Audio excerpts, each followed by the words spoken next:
Si te interesa saber cómo reducir las IAs y corregir brotes en instituciones de salud, mi nombre es Javier Andrés Franco, soy médico cirujano general y puedo explicarte cómo lograr indicadores epidemiológicos dignos de un centro de excelencia. Bienvenido, de antemano, gracias por estar aquí. Voy a hablar de innovación en la prevención de infecciones. Este video es para el personal de salud médico, por favor presta mucha atención a lo que aquí se va a decir. Quiero que pienses cuántos pacientes que tuviste se podían haber salvado de no ser porque se infectaron dentro de su hospitalización por algún tipo de bacteria resistente.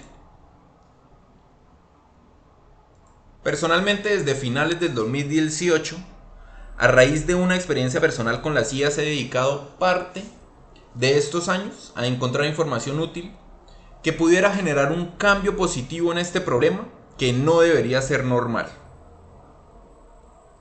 ¿Cuál es el impacto de las cifras de las IAs? Anualmente son cientos de millones de casos. Sin embargo, en la guía de buenas prácticas para la seguridad del paciente, en la atención en salud creada por el ministerio, se menciona que en el mundo, en cualquier momento, 1.4 millones de personas, de pacientes, adquieren una infección. Colombia, por ser parte de los países en vía de desarrollo, hace parte de los que tienen entre 2 y hasta 20 veces más riesgo de desarrollar IAs durante la hospitalización. La OMS dice que entre un 5 a un 10% de los pacientes en países desarrollados van a adquirir una o más infecciones, mientras que en los no desarrollados puede llegar a ser del 25%. Miremos un panorama mucho más global sobre los casos y su impacto. En Estados Unidos se presentan alrededor de 2 millones de casos por año y cerca de 80.000 muertos de estos casos. En Inglaterra son cerca de 100.000 casos por año y 5.000 muertos. En general, la Unión Europea puede estar alrededor de las 37.000 muertes por año. En Latinoamérica, por ejemplo, en México, se reportan unos 450.000 casos y un índice de mortalidad de 32 por cada 100.000. Cabe resaltar que estas estadísticas se quedan por fuera algunos no reportados por no llevar estadísticas. ¿Cómo estamos en Colombia? Entonces, este es un promedio de alrededor de 1.25 casos por cada 100 egresos para todo el país en promedio nacional. Antioquia es el que más registra, con 2.2 casos por cada 100 egresos. Nosotros, Santander, estamos por encima del promedio nacional con 1.58 por cada 100 egresos. ¿Cómo se distribuyen estos casos dentro de un hospital? Entonces, en la guía mencionan que el 46% de los casos se presentan en UCI adultos, que el 33% se puede presentar a nivel de cirugía general, que un 21% puede estar a nivel de pediatría. Sin embargo, dependiendo de la complejidad, se puede llegar a alcanzar entre un 7 a un 24% de casos por parte de UCI neonatal. Esto puede variar dentro de cada hospital, ¿no? Para que lo tengan en cuenta. Hablemos de mortalidad en Colombia. Este es un estudio de la Universidad Nacional de Bogotá que refiere que la mortalidad por IAs es de un poco más del 30%. Casi que 1 de cada 3 pacientes con IAs fallece. Que comparado con pacientes que no tienen IAs, la mortalidad alcanza solamente el 5%. Esta diapositiva quizá le interese bastante a los gerentes de la CPS, inclusive al mismo Ministerio de Salud. ¿Cuánto le cuestan las IAs al sistema de salud? En promedio en Colombia el gasto de un paciente es de $6.329, en tanto que el que no tiene infección asociada a la atención en salud es de $1.206. Esto es un promedio, como vemos puede ser más, puede ser menos, sin embargo es una diferencia enorme entre estos dos grupos y representa un alto impacto económico al sistema de salud. Aquí no se tienen en cuenta los gastos adicionales como la rehabilitación extrainstitucional y demás gastos que son asumidos por los familiares. En Estados Unidos, por ejemplo, un paciente puede costar entre 10.000 y 25.000 cada uno de esos casos. En la Unión Europea cerca de 4 o 13.000 dólares por cada uno de los casos. ¿Cuál es el impacto de la infección asociada a la atención en salud en términos de hospitalización? Cerca de 21 días dura el que sí tiene infección asociada o que desarrolla infección asociada a la atención en salud, y 5 días solamente el que no. Quiere decir que hay una diferencia de 16 días. Puede ser más, puede ser menos. Como les recuerdo, esto es un promedio, dependiendo de la complicación de la patología. Los centros médicos, por excelencia, tienen un compromiso de mejorar continuamente sus indicadores. Esto es un dato para tener en cuenta, y es que el 54% de las infecciones van a requerir UCI. Y esta no sorprende, ¿no? La mayoría que sean gram negativos, el 78%, pues sí es lo que más frecuentemente se ve.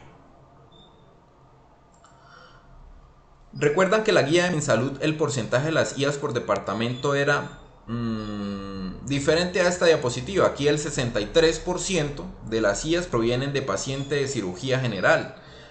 La guía de MinSalud era del 33%, pero pues recordemos que puede variar dependiendo de la complejidad, de la cantidad de pacientes que rotan, en fin, también de los protocolos. Dejo abierta entonces la pregunta: ¿conoces la distribución en tu lugar de trabajo? El comité de epidemiología debe dar a conocer esta información al personal médico.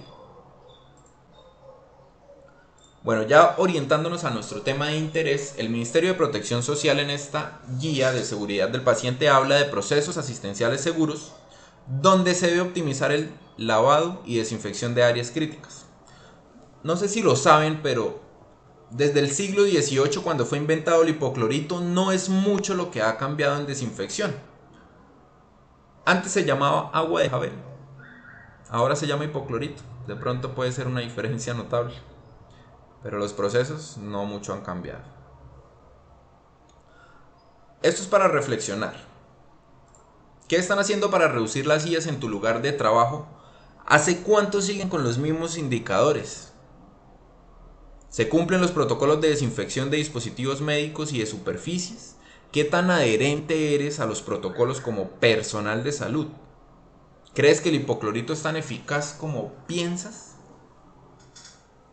¿Se requiere actualización de guías? Aún seguimos usando guías de la CDC de 2018, algunos apartes nuevos que tiene, pues, de norovirus para COVID, Engender Health, guías de prevención de transmisión de 2007, manejo de desinfectantes por Codeinep del 2012 y algunas guías de la Asociación Colombiana de Infectología para prevención de infecciones. Bueno, ¿cuáles son los indicadores que más requiere atención tu hospital? Si no los conoces, pues estos son. Pero ¿cuál crees que en tu hospital necesite más atención? Entonces, justamente en 2018 el ministerio incluyó un manual para el control de infecciones en las clínicas. Aquí se menciona la importancia del comité de infecciones, que para muchos pues es desgastante y sin muchos frutos todas las intervenciones que se realizan, ya que en general son retrospectivas, y pues más que todo es como de análisis, sin tanta proposición a futuro. Además de prevenir las infecciones, se deben contener los brotes. Esto es súper importante, sobre todo en bacterias esporuladas. Recordemos que hay una cadena de transmisión que se debe romper por la mayor cantidad de lados que sea posible. Recuerde que la suma de varios esfuerzos conllevan a grandes cambios notables. Hablaremos más tarde de la relación entre ambiente y superficies y desarrollo de infecciones. Una de las intervenciones, por ejemplo, los patógenos que se transmiten por contacto de superficies o porque se encuentran en el ambiente suspendidos se deben implementar medidas que garanticen que esto no suceda. Que se haga una limpieza, una desinfección adecuada, pero bueno, esto no es culpa del personal de limpieza. Más adelante veremos que la eficacia de la desinfección manual tiene un rendimiento pobre y va encaminada a la contaminación cruzada, que es inevitable en muchos procesos, independientemente del operador que la vaya a realizar, sea el que más sepa o sea el que menos sepa. Recordemos con esta diapositiva cuánto sobreviven los microorganismos: Acinetobacter de 3 días a 5 meses, Clostridium 5 meses, E. coli hasta 16, Enterococcus 4 meses, Klebsiella, que es bastante frecuente, hasta 30 meses, Mycobacterium 4, Pseudomonas aeruginosa, a esta que tanto le tienen miedo con diabetes, 16 meses, Serratia, Staphylococcus. Son bastante prolongados los tiempos. Entonces Cándida, inclusive hasta 120 hongos. Esto pues es virus. No es tanto el enfoque de la charla, pero como para que lo recordemos. Coronavirus. Algunos refieren más tiempo, otros algunos 3 horas en esta guía. Pero bueno, dependiendo de si se transmite por superficies o no, daremos el enfoque. Antes de COVID, solamente aislábamos a los pacientes infectados por micobacterias, algunas meningitis, inclusive inmunodeprimidos. Hoy se trata de mantener los cubículos de UCI como si fueran laboratorios de cuarto nivel de seguridad, para que sea lo más estéril posible el manejo de pacientes críticos, que no mueran por causas diferentes a lo que ingresan. Se debe considerar en el programa de limpieza y desinfección la desinfección de equipos y de superficies, sobre todo en lugares críticos como UCIs, trasplantes, oncología, que sea de manera más periódica. Entonces deben monitorizar cualitativa o cuantitativamente la forma en que se desinfecta. ¿Cómo verifican el adecuado cumplimiento de los protocolos de seguridad en términos microbiológicos en el lugar en el que trabajas? Lo hacen con agares, lo hacen con luminómetros, lo hacen a simple vista. Entonces recordemos que los luminómetros, tal y como lo referencian los fabricantes, son herramientas para verificar limpieza, no para verificar desinfección. Inclusive 3M tiene un documento aclaratorio sobre su uso. El mecanismo de funcionamiento, así resumido, es cómo funcionan y pues es para dar un resultado en base a la cantidad de ATP que exista del muestreo de una superficie. Sin embargo, el resultado se puede ver afectado por el tipo de detergente o desinfectante que se use, arrojando falsas superficies contaminadas o falsos lugares desinfectados. La luminometría mide pulsos de luz derivados de la reacción de ATP con la luciferina a través de la enzima luciferasa, que produce luz y otros residuos como fosfatos y AMP.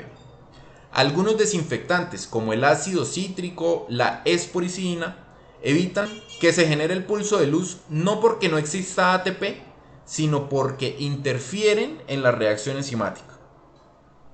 En el otro escenario está el peróxido de hidrógeno, por ejemplo, que puede dar lugar a la generación de luminiscencia cuando existe luciferina, generando oxidación de esta en presencia o no de oxígeno, generando falsos pulsos de luz en lugares que probablemente estén desinfectados por ser un desinfectante de alto nivel.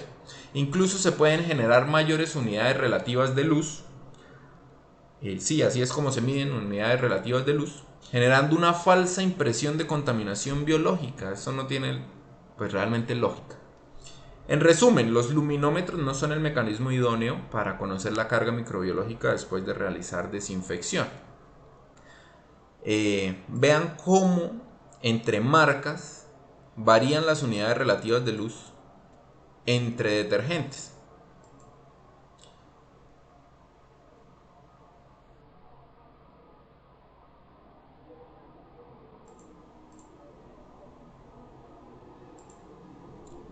Sin profundizar, pues aquí vamos a ver cómo los microorganismos que se transmiten por contacto generalmente pueden generar infecciones asociadas a la atención en salud. Ya los conocemos, algunos son más frecuentes. Esto es una lista de la OMS sobre la prioridad de desarrollar e investigar en nuevos antibióticos. Acinetobacter, Pseudomonas, Enterobacterias, todos esos que son productores de beta-lactamasas o de carbapenemasas, tienen una prioridad súper crítica. Luego le siguen los enterococos, estafilos, helicobacter, campylobacter, salmonella, neisseria, que tienen una resistencia intermedia, a algunos, no a todos. Y están los streptococcus, los Haemophilus influenza, Shigella, que tienen algún tipo de sensibilidad o de resistencia a algunos antibióticos. ¿Qué pasa con una de esas dos listas si las comparamos con la otra? En algunos coinciden, generalmente en los que sí se presentan infecciones asociadas a la atención en salud. Aquí no se compararon ni Clostridium, ni virus, ni hongos. Entonces se hace necesario realmente priorizar para que esto no pase. Se ha hipotetizado sobre la asociación entre la contaminación del ambiente dentro de una clínica, de las superficies y el desarrollo de infecciones asociadas a la atención en salud. Entonces, por 2018, justamente sale este artículo que tenía pues dos objetivos. Uno, correlacionar la contaminación ambiental con la de superficies dentro de una UCI.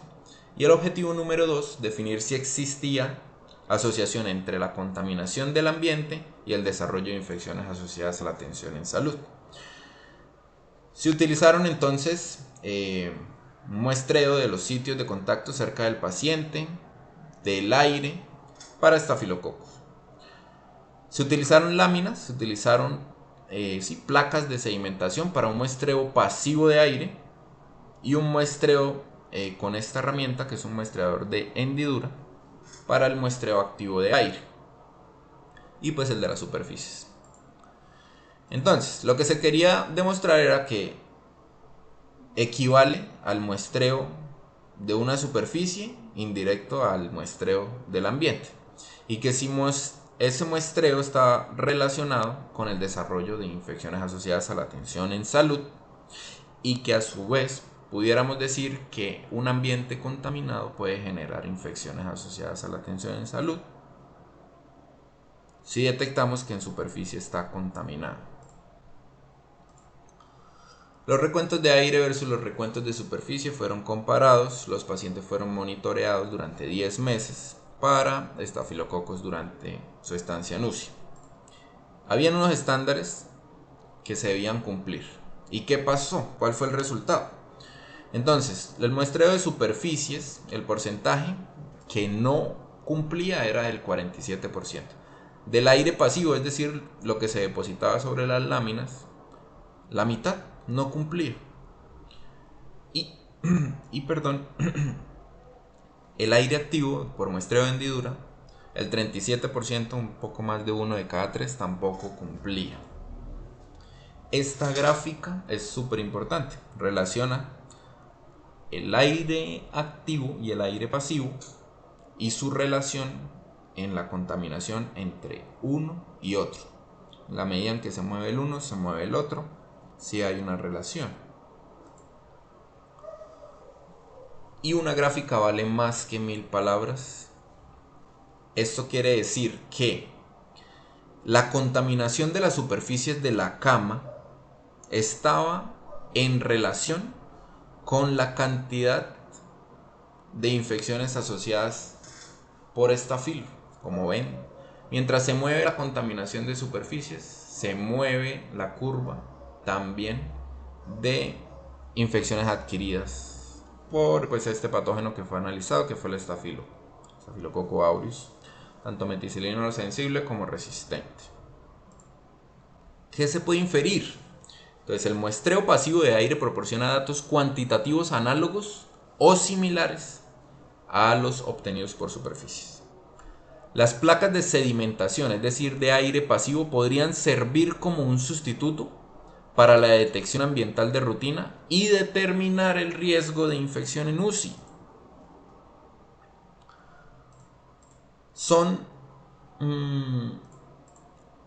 en los últimos años realmente se ha generado bastante información acerca de la utilidad y conveniencia de nuevos sistemas de desinfección. Existe una gran cantidad de artículos en referencia a los diferentes métodos. Sin embargo, vamos a hablar desde la experiencia que se ha generado de parte nuestra.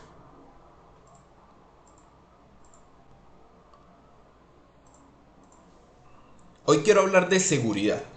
Quiero que en últimas entiendan que esto es lo que abre puertas a contratos, tanto públicos como privados, a venta de servicios a particulares para pacientes, sean nacionales o sean internacionales. Y pues la tecnología que representamos se llama HyperDrymest. Es una tecnología suiza que cuenta con el apoyo y certificaciones de algunas de las entidades pues más reconocidas internacionalmente. Inclusive acá en Colombia el INVIMA lo considera un dispositivo médico clase 2A. Es decir, para desinfección de otros dispositivos, de ambientes y de superficies. Recordemos que existen 3 niveles de desinfección: el bajo, el intermedio, el alto y lo que se llama esterilización. En el bajo encontramos todo lo que son alcoholes, hipocloritos de bajas concentraciones. En el intermedio encontramos alcoholes con cloro, con más concentraciones. En el nivel alto está el glutaraldehído, el peróxido de hidrógeno, el ácido peracético. Y en la esterilización pues hay algunos métodos como el vapor, el óxido de etileno, incluso también el peróxido de hidrógeno. Todo lo que es esterilización y alto nivel de desinfección se cataloga como dispositivo médico, y todo lo que es nivel intermedio o bajo se denomina desinfectante con certificación EPA. Vamos a ver este pequeño video introductorio de parte del fabricante, que es 99 Technologies.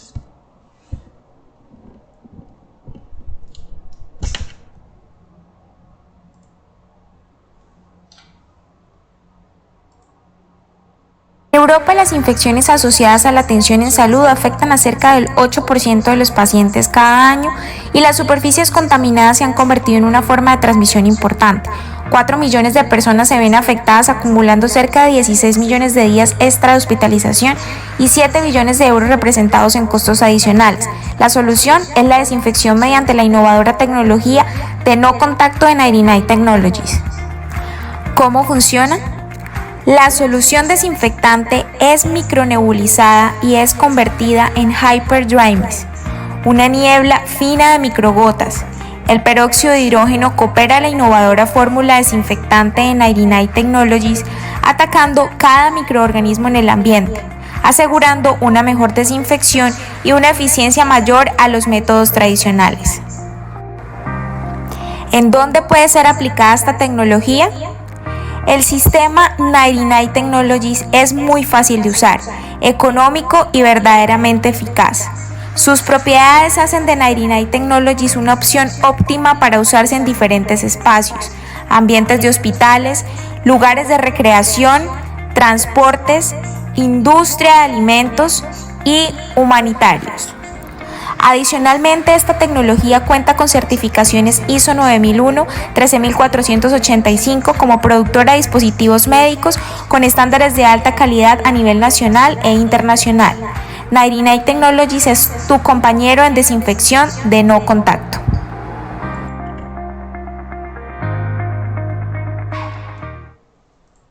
En Europa, las infecciones.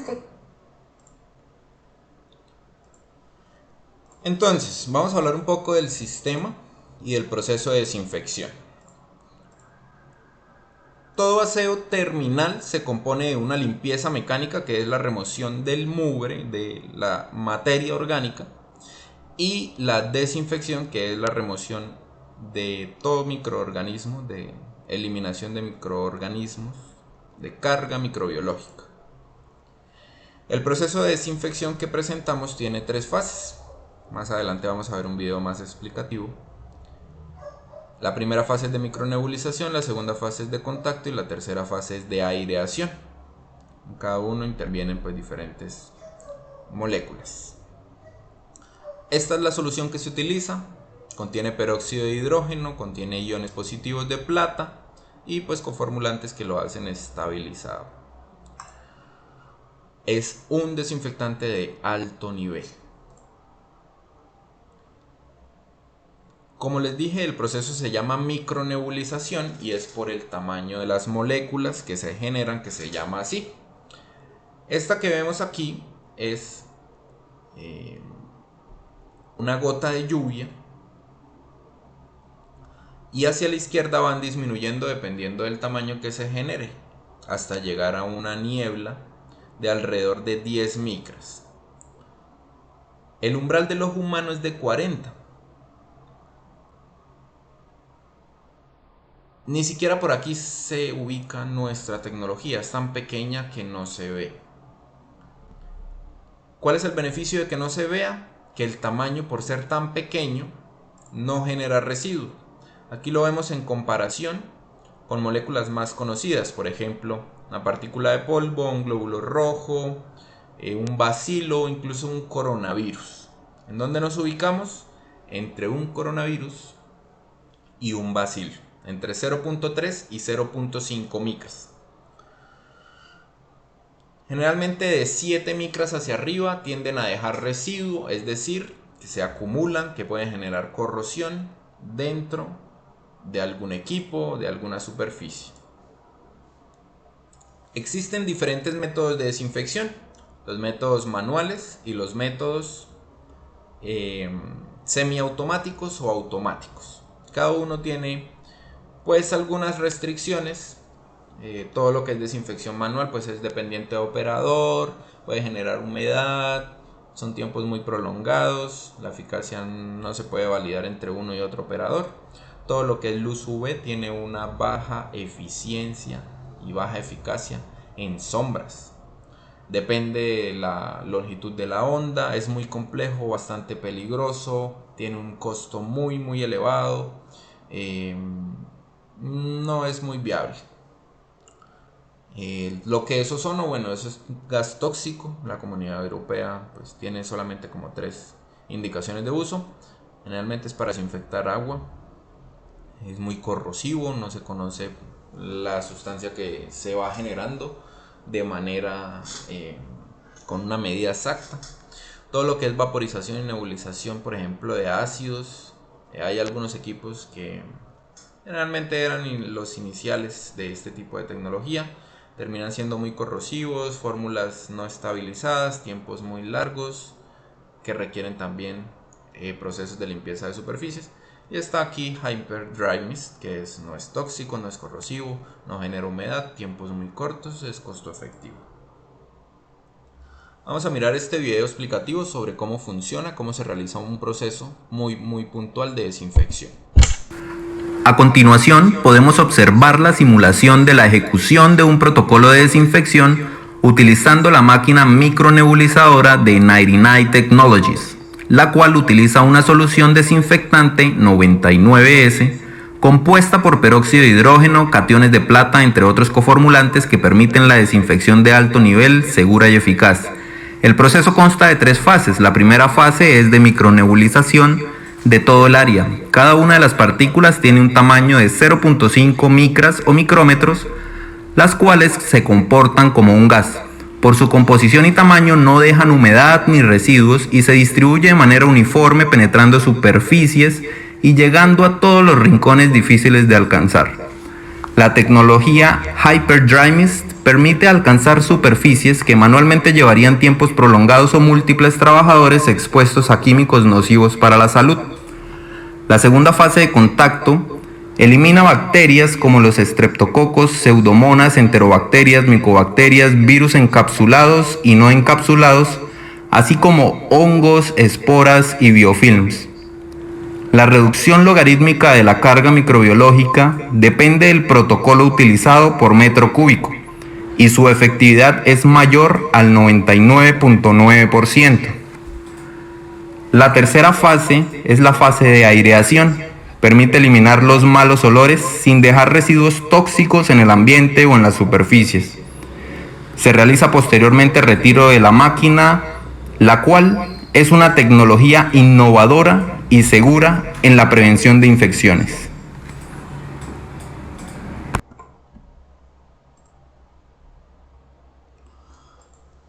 Toda innovación trae resistencia al cambio. Dentro de la historia de la medicina, en el siglo XIX, Joseph Lister propuso el lavado de manos para reducir infecciones y algunos médicos cirujanos, por su estatus de caballero, referían que los caballeros nunca tenían las manos sucias y que no había necesidad de hacer un lavado de manos. Más reciente, por ejemplo, antes de usarse el cloro en hospitales, los cirujanos lo rechazaban por el olor característico del hipoclorito como desinfectante.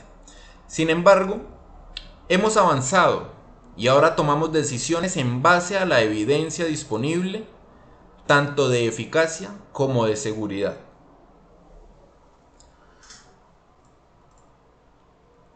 Este es un hospital de cuarto nivel en Italia, usuario de Hyperdrymist.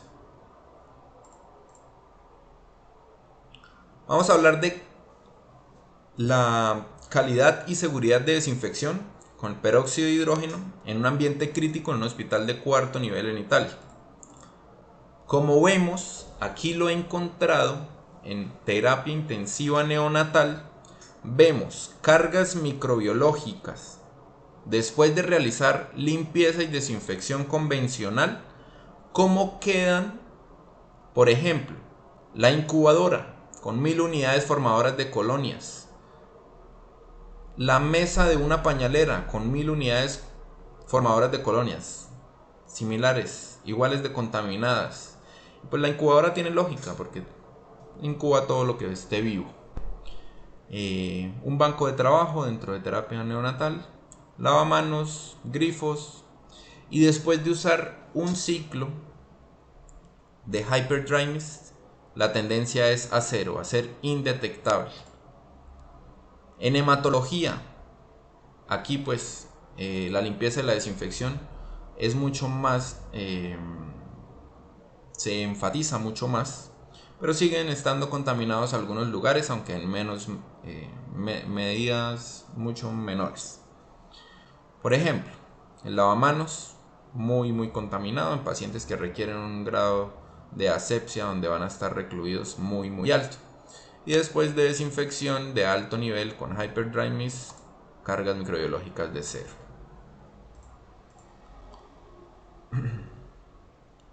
Esto es en otro hospital de cómo se reduce el Clostridium difficile, la incidencia en un hospital de tercer nivel.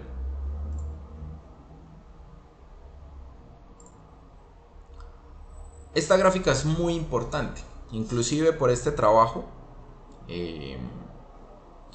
Más adelante les cuento qué fue lo que ganaron.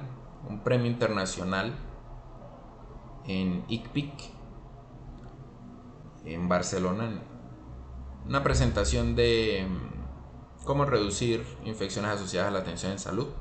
Básicamente fue cambiar la hipótesis por la realidad demostrable. Todo lo que tenían de problemas por infecciones asociadas a la atención en salud por Clostridium difficile se redujo de 4.23 a 0.61, es decir, un 97% utilizando la tecnología. Y para comprobar que no fue el azar, que no fue ningún tipo de intervención mágica, se suspendió la realización de la desinfección y esto volvió a los niveles normales, inclusive un poco más a los que se tenían antes.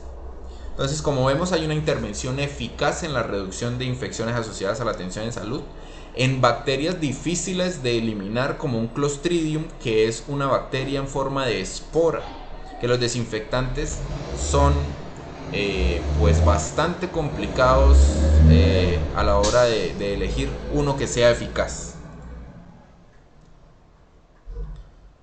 La tecnología usó cloro con vapor y la comparamos con el resultado propio.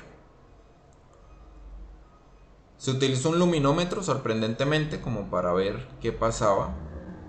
Generalmente con peróxido tiende a generar más unidades relativas de parte del luminómetro. Pero como vemos aquí, después de una limpieza persistía una carga microbiológica y después de la desinfección con tendencia a cero. Seguimos con la evidencia. Entonces, se evaluaron la actividad de qué tan eficaz era para eliminar agentes resistentes a antibióticos. Inclusive se presentó en ECMID, un congreso de infectología y microbiología muy reconocido. Entonces, estos son hospital de tercer nivel.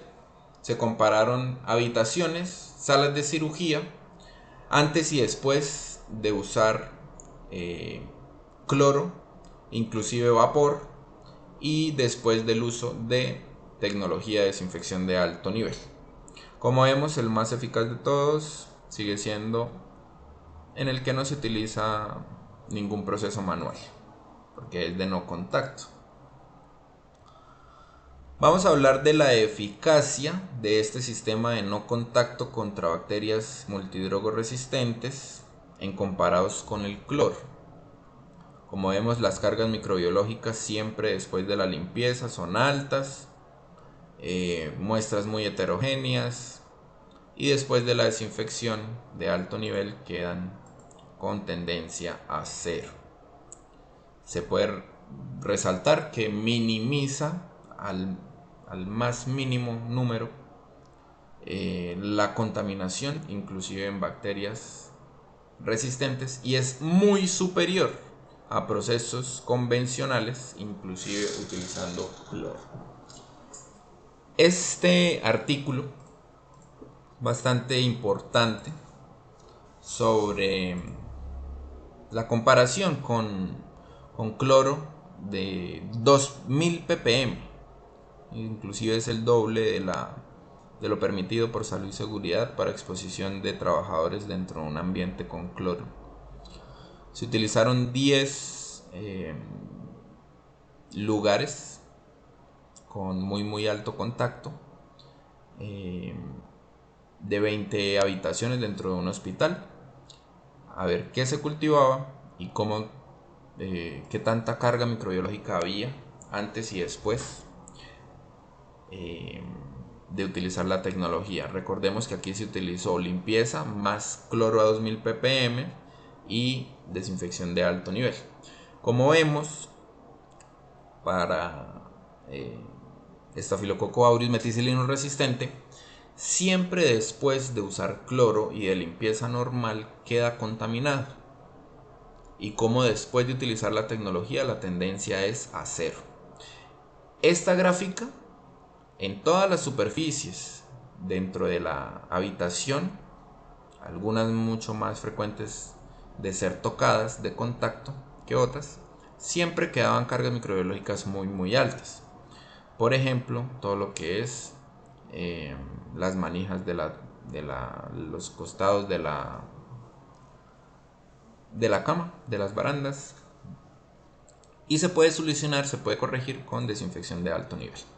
En cada una de las habitaciones diferentes concentraciones o de unidades formadoras de colonias, y siempre se puede corregir con desinfección de alto nivel porque no hay contaminación cruzada.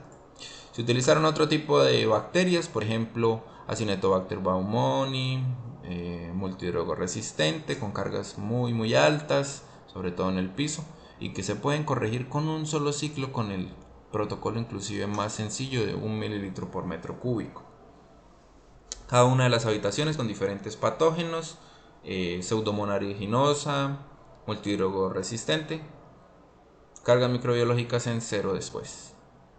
Diferentes habitaciones, diferentes cargas microbiológicas y se puede corregir.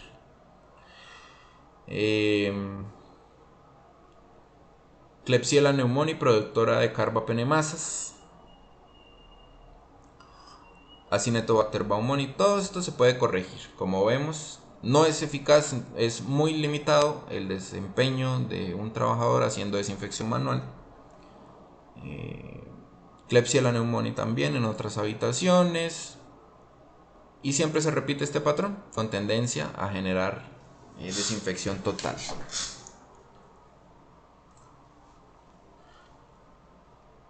Enterococos vancomicinos resistentes también presentes, y después de utilizar desinfección de alto nivel, tendencia a cero, a ser indetectable. E. coli, productora de beta-lactamasas de espectro extendido, se corrigen con este tipo de desinfectantes de alto nivel. Klebsiella pneumoniae también positivo para beta-lactamasas de espectro extendido en diferentes habitaciones, diferentes concentraciones de cultivo. Stenotropomonas maltophylla, resistente a trimetopinsulfa, tendencia a cero después de desinfección de alto nivel. E. coli, otra vez Stenotropomonas. En fin, quiero que vean que no es suficiente con desinfectar con cloro, ni siquiera 2000 ppm. En algunos lugares se utilizan 5000, eso pues generalmente es para residuos con sangre contaminada con VIH.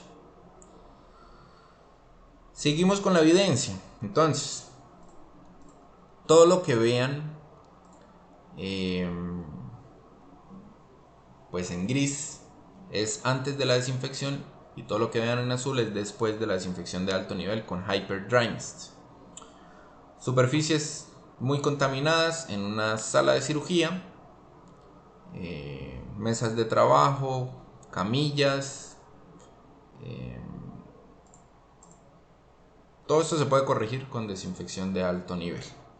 Probablemente si un cirujano ve que su mesa de trabajo está tan contaminada como esto, inclusive podría rechazar la cirugía si no es vital. ¿Por qué? Porque el riesgo de contaminación de ese paciente y infección es muy alto. Lo que pasa es que como no lo vemos, como es microbiológico, pues no lo hacemos consciente.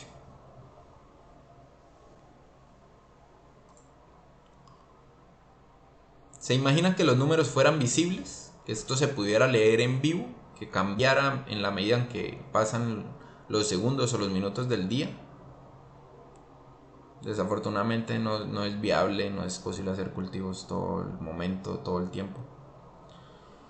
Pero bueno, seguimos con la evidencia. Todo lo que está dentro de un baño, de un hospital, de una habitación normal, la cama súper contaminada, mesa, baño, y después de generar la desinfección de alto nivel queda con corrección. Eso es para que vean que inclusive después de hacer la limpieza puede quedar más contaminado que lo que estaba antes, debido a la contaminación cruzada. Afortunadamente, independiente de la cantidad microbiológica, pues se puede corregir con desinfección de alto nivel, cargas microbiológicas indetectables. Queremos que no solamente los pacientes estén protegidos de desarrollar infecciones asociadas a la atención en salud, sino que también el personal que trabaja, la mano de obra calificada, especializada, pues tampoco está en contacto con esto tan peligroso. Casi todos los dispositivos con cargas microbiológicas muy altas, y después de desinfección de alto nivel con tendencia a cero. ¿Qué tan frecuente es que se infecten los pacientes con catéteres cuando son pacientes de diálisis? Bastante frecuente. Entonces, se utilizó también esta tecnología dentro de una clínica de diálisis. Miren este gráfico de cómo se distribuyen y cómo es tan contaminado después de hacer desinfección convencional. Los puntos que ven acá, estos puntos significan que hay muestras que tienen un nivel de contaminación muy elevado y otras no tanto. Entonces es súper heterogéneo. Y después de que se utiliza la tecnología de alto nivel de hyperdryness, estos puntos generan una carga microbiológica con tendencia a cero y muy homogénea en cada una de las muestras que se vayan a tomar. Entonces esto fueron varias superficies en un solo día, otro día muchas superficies con cargas microbiológicas muy heterogéneas y después de la desinfección con tendencia a cero. Las ambulancias que tanto paciente con tanta rotación tienen son lugares pues muy contaminados. Aquí vemos por ejemplo la distribución de varios vehículos con lugares muy contaminados, muestras bastante heterogéneas, y cómo después de utilizar desinfección de alto nivel la tendencia es a ser cero, a ser indetectables, a ser homogéneas en todos los lugares por la adecuada distribución. No sé si recuerdan que en el año presente, en 2021, en mayo, hubo una alerta sanitaria de parte del INVIMA de unos lotes de fentanilo que tenían contaminación por algún tipo de microorganismo, es decir, que no era estéril cada uno de los viales. En plena pandemia, en pleno pico que se necesitaban anestésicos para pacientes en UCI, habían lotes contaminados, probablemente se reportaron algunos eventos adversos de contaminación directa por aplicación endovenosa. ¿Por qué sucede esto? Bueno, tenemos evidencia. Esto es dentro de una fábrica, de un laboratorio. Miren la gráfica de este reactor donde se producen pues, moléculas. Muy contaminado, debería ser estéril. Afortunadamente se pueden corregir con desinfección de alto nivel. No solamente es en el ámbito hospitalario, sino también, por ejemplo, en la industria farmacéutica, que tiene una aplicación para evitar infecciones asociadas a la atención en salud desde otro punto de vista en el cual se puede romper la cadena de transmisión. No solamente con la verificación de calidad que se realiza por parte del fabricante, sino con un adecuado proceso de desinfección y un aseo terminal donde se producen los medicamentos. Donde hay tejidos que se trasplantan, bancos que requieren movilización de tejidos con temperaturas de ultracongelación, con nitrógeno líquido. Miren la contaminación tan alta, inclusive estando dentro del canister, a temperaturas tan bajas, sigue habiendo contaminación y se puede eliminar con desinfección de alto nivel, donde se sella, bueno, en fin. ¿Se imaginan una muestra contaminada? Que tan escasas y tan necesarias para un paciente. Bueno, este es un hospital también en Italia que utiliza el sistema de desinfección y ha tenido bastante éxito, que produce pues bastante literatura acerca de esto. Entonces es lo que han hallado no solamente en bacterias, sino también con micobacterias y con aspergillus. Se hizo este tipo de evaluación. Miren la carga microbiológica tan alta, demasiado alta. Brotes que se deben contener inmediatamente. Y después de desinfección, cero. Desinfección de alto nivel, hyper dry mist, inclusive con evaluadores triple evaluación diferente. Así se ven los cultivos de antes y después de la desinfección, para que vean que objetivamente, visualmente también hay resultados. Hay compatibilidad de materiales demostrada de parte de este tipo de tecnología. No es corrosivo con dispositivos médicos, ni siquiera con las partes que componen una habitación de un quirófano, de una UCI. Y son múltiples los materiales, ¿sí? Durante un año se expusieron diferentes tipos, metales, pinturas, materiales orgánicos. Ninguno presentó deterioro, ni siquiera los componentes de los derivados polimerizados. ¿Qué es lo que queremos? Pues hacer visible lo invisible. Yo les pongo estas gráficas y ya ustedes seguramente van a saber en dónde se realizó un aseo inadecuado, un cultivo para cada uno de los diferentes agentes etiológicos, y después de la desinfección, cómo se observa. Esto fue en Medellín, fue en una facultad de microbiología. ¿Sí? Realmente no podemos mencionar por discreción ni clínicas ni lugares donde se utilizan actualmente de este tipo de exposiciones tan públicas. Queremos cambiar la forma de hacerlo sin que se improvise en el camino. Ese es, digamos, un lema que, sobre todo ahorita en COVID, que se han improvisado con maquinarias agrícolas, con máquinas de discotecas para erogar cualquier tipo de amonios cuaternarios, que son desinfectantes de bajo nivel. Queremos que realmente no se improvise y que se haga de la forma adecuada, como debe ser, en base a evidencia.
Existen unos beneficios adicionales a la reducción de infecciones asociadas a la atención en salud. Son los costos al sistema, el número de días y los tiempos. Esto es para reflexionar. Si tú fueras ministro de salud y ves que existe una tecnología que implementada permite reducir el número de días, ¿lo promueves o no lo promueves? Ahora imagina que eres el presidente de una administradora de planes de beneficios o una aseguradora y ves que puedes reducir el gasto de presupuesto derivado de pacientes que se complican. ¿Lo implementas o no lo implementas? Por último, imagina que eres el gerente de una clínica y puedes aumentar el número de horas al mes disponibles para quirófanos para poder agendar más procedimientos. Así se pueden generar más ingresos por cirugías adicionales. ¿Lo incluirías o no lo incluirías? Ya para finalizar, como paciente, ¿en cuál te gustaría estar hospitalizado? ¿En uno donde la carga microbiológica es alta o en la que se utiliza hyperdrymist? Como personal de salud, ¿en qué lugar te gustaría que tus pacientes fueran operados? ¿En qué lugar te gustaría que tú fueras operado? Si deseas más información adicional, se va a realizar de manera personalizada, de manera virtual o presencial en la medida en la que sea posible. En esta reunión vamos a incluir los costos aproximados dependiendo del lugar y la complejidad, dependiendo de la criticidad. Vamos a mencionar también la normatividad que existe alrededor de esto, tanto certificaciones como todo lo que se cumple para desinfección, para seguridad y sobre la tecnología en sí. Hay algunas certificaciones que ni siquiera existen acá en Colombia, pero ya en otros países, por ejemplo la desinfección de manera aérea todavía no existe acá, pero hay una norma, por ejemplo las normas AFNOR, se habla de todo esto. Se puede hablar del retorno de la inversión, de cómo poder obtener el retorno de la inversión, de las diferentes formas que se pueden aplicar para obtener un beneficio sobre este gasto. Realmente no es un gasto, es una inversión, porque se están protegiendo vidas a pesar de todo lo que vemos en este sistema pues tan capitalista dentro de la salud. Se habla también sobre cómo en acreditación, cuáles son los puntos que se pueden sumar, cuáles son los indicadores que se pueden afectar, digamos, de manera positiva, que se pueden mejorar en puntuación utilizando este tipo de sistema, y algunas experiencias de éxito dentro del ámbito colombiano. Queremos ser tu mejor aliado. Estamos ya en algunas instituciones. Permítenos ser tu mejor apoyo. Somos innovación segura en la prevención de infecciones. Muchas gracias.